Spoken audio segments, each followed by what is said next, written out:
Я вас приветствую на своем канале, с вами Валентина Никита. У нас сегодня новая работа чисто для души.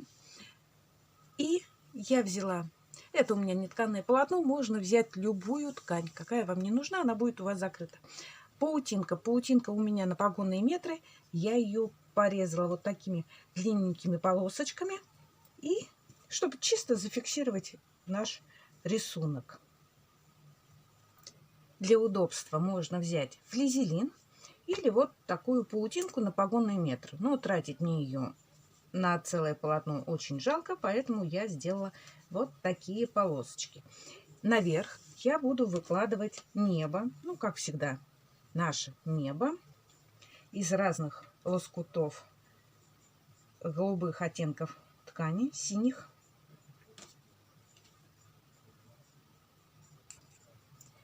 Из джинсовой ткани я вырезала домики, но прорезала, видите, окна.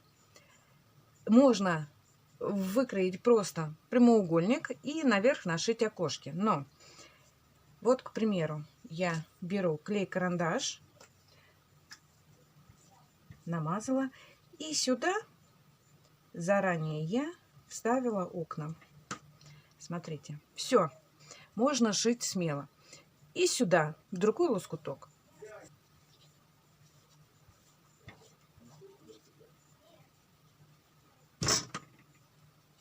Все, домик наш один готов. Вот я сделала еще один большой дом. Клеем мажем прям слегка.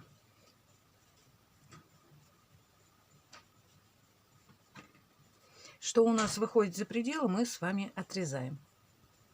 Смотрите, а окна я вырезаю, я складываю пополам.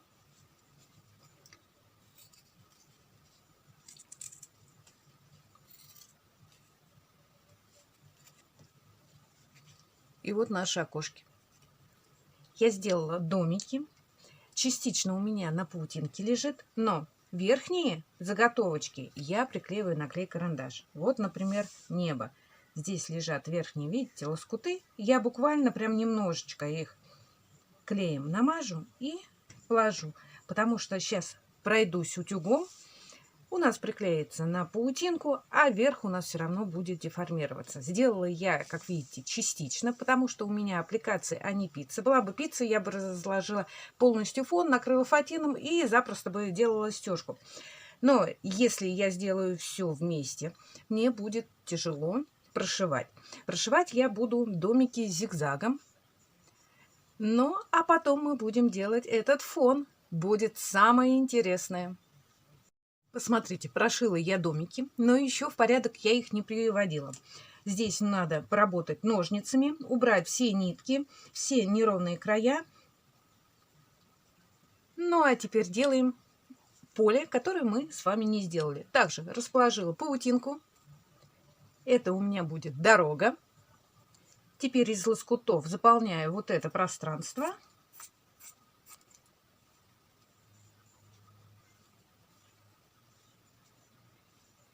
Так, чтобы они у нас лоскуты не совпадали как-нибудь.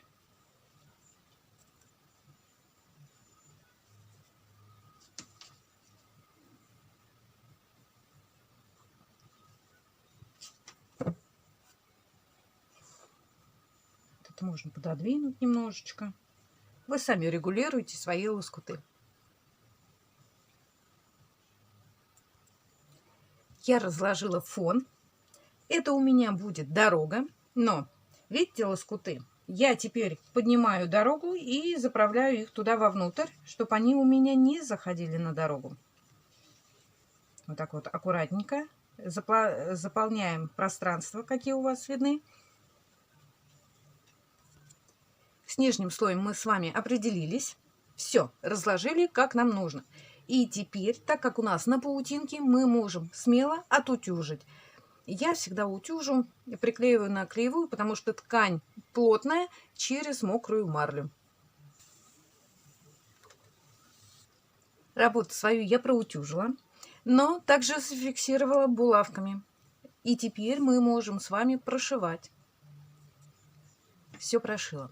Но скучно. И смотрите, что я делаю. У меня трикотажные вот такие вот полоски. Я ее еще вот так чуть-чуть вытягиваю, чтобы она была тоненькая, чтобы не бросалась в глаза. Сейчас я ее вот так аккуратненько пришиваю. Это будет у меня бордюр. У меня есть также трикотажные черные полоски. Я вот так разделю. И когда буду пришивать, и посмотрите, у нас получается вот действительно как настоящий бордюр. Как отбойник. Посмотрите, как интересно смотрится. Здесь у меня будет сплошная. Ну, а тут у меня будут ехать машины. Сюда колеса добавлю. Вот какой-нибудь машинки я сделаю прицеп. Примерно вот так. Ну вот, друзья, посмотрите, работа моя готова. Так, может быть, что-то где-то надо сделать еще по мелочи. Ну, конечно, домики получились темноваты, но работа 68/50 в готовом виде. Я уже ее оттутюжила и выровняла край. И вот посмотрите, сделала машины. Машины получились такие простенькие, примитивные, но разноцветные. Я сделала человечков. Ну, сначала я хотела этого человечка поставить спиной, и они играют в мячик. Но зачем детей плохому учить? Здесь пешеходный переход. Сюда сделала я светофор. Светофор сначала сделала, был такой красивый. Вот действительно бы он сюда вписался, но я его где-то потеряла. Пришлось мне сделать из первой попавшейся ткани. Конечно, он немножко смотрится темновато на таком фоне. На деревьях я пустила декоративную строчку. Просто загогулинки такие. Чтобы немножко разнообразить свою картину, я сделала тоже на свободном ходу такие завитушки, потому что дома это смотрелся очень блекло. Здесь как кирпичная кладка. Крыша у меня на таких светлых тонах сделала как черепицу. Вот видите, разные ткани пустила в окошки, и получается у всех разные шторы. Немного мне не нравятся мои деревья. Да? Больше какой-то такой осенний вариант, они голые, не хватает листвы. Я все время делаю такие листву разноцветную, очень даже красиво смотрится. Но здесь зеленый фон и дерево стоит, но как-то не особо. Ну, а все картинки я прошивала где зигзагом, где простой строчкой, где на свободном ходу. Всякие завитушки, выкрутасы. Небо я прошивала простой строчкой волнообразной. Ну, сделала трубу. Конечно, можно было на домах сделать спутниковые антенны или просто телевизионные антенны. Где-то посадить птичку, где-то бежит кошечка, собачка. Напридумывать было можно много-много чего. Но в процессе работы мысли какие-то приходят, какие-то уходят. Ну вот, работа готова. Из этой работы можно сделать как развивающий коврик, наволочка на подушку декоративную, картину, панно. Может быть, какая-нибудь сидушка будет в тот же сад, на дачу, на качели. Вариантов, конечно, много. Но вы должны учитывать, что это детский рисунок и предназначен, конечно, для детей, но не для взрослых. Хотя и взрослые будут с удовольствием разглядывать такие картинки. Но на этом все. Пишите комментарии, подписывайтесь на канал. С вами Валентина Никита. Встретимся в следующем видео. Пока-пока.